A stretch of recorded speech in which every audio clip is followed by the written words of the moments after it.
IVF చికిత్సలో 25% భారీ discount. Andro max advanced male infertility centre.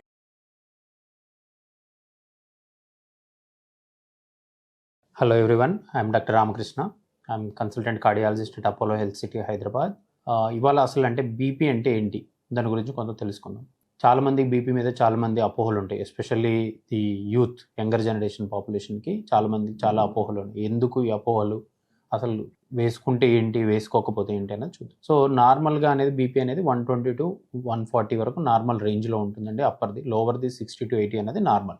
If BP more than 140/90 in more than 2 or 3 occasions, అంటే ఇట్లా రిపీటెడ్గా BP ఎక్కువగా ఉంది అంటే డెఫినెట్గా మందులు వాడడం, కానీ మందులనే కాదు, అందరూ మందులు వాడాల్సిన అవసరం లేదు. కొంతమందికి ఎస్పెషల్లీ పర్సనేజ్ ఒబేస్ ఉన్నారని, వెయిట్ ఎక్కువ ఉన్నారనుకోండి, వెయిట్ తగ్గితే బీపీ తగ్గుతుంది. మన డైట్ లైఫ్ స్టైల్ బాగాలేదనుకోండి, దాన్ని మార్చుకుంటే కొంత బీపీ తగ్గుతుంది. సో ఇవన్నీ చేసిన తర్వాత కూడా బీపీ కంట్రోల్ అవ్వడం లేదు అంటే డెఫినెట్గా మందులు వాడుకోవాలి. వాడుకుంటే ఏంటి, వాడుకోకపోతే ఏంటి అన్నది చూద్దాం. సో మందులు వాడకపోతే ఏమవుతుంది? సపోజ్ మీరు మామూలుగా ఉన్నప్పుడే బీపీ 140, 150, 160 ఉంటుంది. మీరు ఏదైనా బాగా స్ట్రెస్ఫుల్ సిచ్యువేషన్కి వెళ్ళినప్పుడు కానీ, నిద్ర లేకపోతే కానీ ఈ బీపీ అనేది సడన్గా 200కి అంతా షూట్ అయిపోతుంది. సో ఇలా షూటప్ అయినప్పుడు ఏంటి, మన బాడీ బ్లడ్ వెజల్స్ అంతా కూడా 120, 130కి మాత్రమే అవి ట్యూన్ అయి ఉంటాయి. సడన్గా ఒకేసారి బీపీ 200కి వెళ్తే సడన్గా బ్రెయిన్లో బ్లడ్ వెజల్స్ అనేవి రప్చర్ అయిపోయి బ్రెయిన్లో బ్లీడింగ్ అయ్యే అవకాశం ఎక్కువ. సో ఇలా చాలామంది చిన్న వయసులో వస్తున్న వాళ్ళు చాలామంది, ఎందుకంటే ఈ లైఫ్ స్టైల్ డిజార్డర్స్ అనేవి ఇంకా చాలా ఎంతకుముందంటే 40 సంవత్సరాలు పైబడిన వాళ్ళు, 50 సంవత్సరాలు పైబడిన వాళ్ళకి మాత్రమే ఇవి వస్తాయి అనుకునేవాళ్ళం. కానీ ఇప్పుడు చూస్తే ఇప్పుడు ట్రెండ్ ఏంటంటే ఈవెన్ 35, 25 years, 30 years వాళ్ళు కూడా బీపీ అనేది చాలా ఎక్కువగా ఉండడం, అన్కంట్రోల్డ్గా ఉండడము, ఇలాంటి వాళ్ళు చాలామందిని చూస్తూ ఉన్నాం. సో బీపీ వాడుకోకపోతే ఏమవుతుంది అంటే ఈ బీపీ అనేది ఎక్కువ కాలం హై రేంజ్లో, అంటే మోర్ దెన్ 150 or 160 అలా ఉంటే ఇది బాడీలో ఉన్న ఆర్గాన్స్ అన్నిటిని డ్యామేజ్ చేస్తూ ఉంటుంది. ఏ విధంగా అంటే స్టార్టింగ్ ఫ్రమ్ యువర్ బ్రెయిన్ లోపల ఏంటంటే ఈ రక్తనాళాల లోపల ఈ కొలెస్ట్రాల్ ఇవన్నీ పేరుకుపోతూ ఉంటాయి. బీపీ ఎక్కువగా ఉండడంతో ఈ రక్తనాళాలు అనేవి మెల్లమెల్లగా మూసుకుపోతూ ఉంటాయి. అంటే చాలా మన మైక్రోమీటర్స్లో ఉంటాయి మన చిన్న రక్తనాళాలు బ్రెయిన్లో సప్లై చేసి. ఆ చిన్నవన్నీ ఏంటంటే ఇంత ప్రెషర్కి తట్టుకోలేక అవన్నీ మూసుకుపోతూ ఉంటాయి. సో అది కాకుండా కళ్ళల్లో కూడా రెటినల్ బ్లడ్ వెజల్స్ అంటాం, ఇవి కూడా పర్మనెంట్గా డ్యామేజ్ అయిపోతాయి. సో ఒక్కసారి ఈ డ్యామేజ్ జరిగిన తర్వాత దాన్ని ఎవరం రివర్స్ చేయలేము. ఈవెన్ ఒకసారి డ్యామేజ్ అయిన తర్వాత మందులు వాడినా, ఆపరేషన్లు చేసినా, ఎలాంటి ఆపరేషన్లు ఉండవు.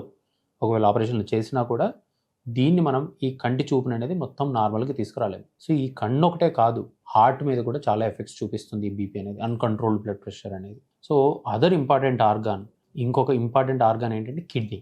ఈ కిడ్నీస్ కూడా ఈ ఫంక్షనింగ్ అనేది దెబ్బతింటుంది, పర్మనెంట్గా డ్యామేజ్ అయిపోతాయి కిడ్నీస్. సో తర్వాత మనం బీపీ కంట్రోల్ చేసినా, ఏం చేసినా కూడా బీపీ కిడ్నీని కానీ ఈ కంటి చూపుని కానీ మనం మళ్ళీ నార్మల్కి ఎప్పటికీ తీసుకురాలేము, మీరు ఒకసారి డ్యామేజ్ జరిగిన తర్వాత. సో అందుకోసమనే ప్రతి ఒక్కరు కూడా ఒకసారి బీపీ ఎక్కువ ఉందంటే అట్లీస్ట్ పీడియాడికల్గా, అంటే ఒక 2 monthsకి ఒకసారి, 3 monthsకి ఒకసారి చెక్ చేయించుకోండి. చాలామంది ఏం చేస్తారంటే చిన్న వయసులో ఉండేవాళ్ళు, ఎస్పెషల్లీ 30sలో ఉండే యంగ్స్టర్స్, కొన్ని రోజులు ఆ బీపీ ఒకసారి ఎక్కువ వస్తుంది, తర్వాత కొన్ని రోజులు టాబ్లెట్లు వేసుకుంటారు, కొద్ది బీపీ నార్మల్ రేంజ్లో వస్తుంది, వాళ్ళంతటి వాళ్ళే ఆపేస్తారు. తర్వాత మళ్ళీ ఎప్పుడో సడన్గా ప్రాబ్లం వచ్చినప్పుడో, లేదా ఎప్పుడో సంవత్సరం 2 సంవత్సరాల తర్వాత మళ్ళీ బీపీ చెక్ చేయించుకుంటారు. అది కరెక్ట్ కాదు. ఒక్కసారి మీ బీపీ ఎక్కువగా ఉంది అంటే అట్లీస్ట్ ఒక 3 నెలలకు ఒకసారైనా మీ ఇంట్లో అయినా చూసుకోండి. ఇంట్లో డిజిటల్ బ్లడ్ ప్రెషర్ మీటర్స్ ఉన్నాయి, లేదు అంటే దగ్గరలో ఉన్న హాస్పిటల్లో అయినా చూపించుకోండి. బట్ డెఫినెట్గా ఎవ్రీ 3 monthsకి ఒకసారి బీపీ అనేది చెక్ చేయించుకోండి. అది చెక్ చేయించుకుంటే అది కంట్రోల్లో ఉందా లేదా, కొన్నిసార్లు ఏదైనా స్ట్రెస్ వల్ల టెంపరీగా బీపీ ఎక్కువ ఉండొచ్చు, బట్ దాని అంతటా మీ స్ట్రెస్ లెవెల్స్ అది తగ్గిపోయినప్పుడు నార్మల్కి రావచ్చు. ఐఎమ్ నాట్ సేయింగ్ ఒకసారి ఎక్కువ ఉందంటే ఆ లైఫ్ లాంగ్ ఉంటుందని కాదు, బట్ ఒకసారి ఎక్కువగా కనపడింది అంటే రిపీటెడ్గా చెక్ చేయించుకోవడము, ఇంకేమైనా కారణాలు ఉన్నాయనేది చూపించుకోవడము. కారణాలు ఏంటి, ఎవరికైనా కిడ్నీ ప్రాబ్లం ఉందనుకోండి, వాళ్ళకి బీపీ అనేది కంట్రోల్ ఉండదు, మనం మందులు వాడినా కూడా కంట్రోల్ ఉండదు. సో ఎందుకంటే కిడ్నీ నుంచే చాలా హార్మోన్స్ ప్రొడ్యూస్ అవుతాయి, వాటి వల్ల బీపీ ఎక్కువగా రావడం. సో ఏమైనా రివర్సిబుల్ కాజెస్ ఉన్నా కూడా మనం వాటిని ట్రీట్ చేయొచ్చు. సపోజ్ చిన్నవి, మీకు స్లీప్ స్టడీగా లేదు, లేదంటే రాత్రిపూట బాగా గురకబెడుతున్నారు, దానివల్ల కూడా బాడీలో ఈ సింపథెటిక్ యాక్టివిటీ అనేది బాగా ఎక్కువ అవుతుంది. సో దానివల్ల కూడా మీ బీపీ అనేది ఎక్కువగా ఉంటుంది.